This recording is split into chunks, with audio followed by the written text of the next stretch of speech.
What's going on, folks? Tyler here from TRF on YouTube. I want to talk about my top wintertime baits for those of y'all who fish the ponds and fish in a bass boat.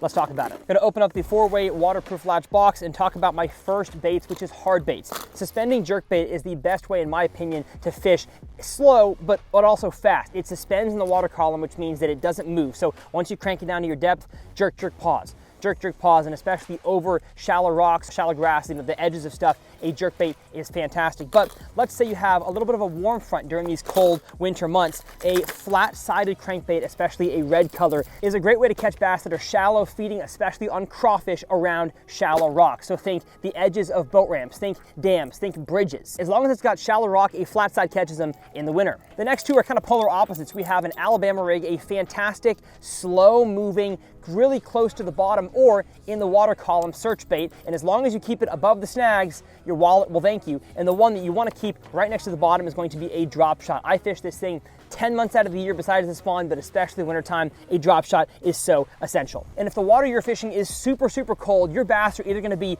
up suspended in the column, which makes them really tough to catch, or sucked tight to the bottom. And if that's the case, a heavy jig like this football jig is a fantastic way to catch fish. Cast it out there, let it get to the bottom, and slowly drag it back to you. That's the way to catch the biggest bass in your pond or lake this winter. But enough talking, let's get this tackle box put up and catch a bass.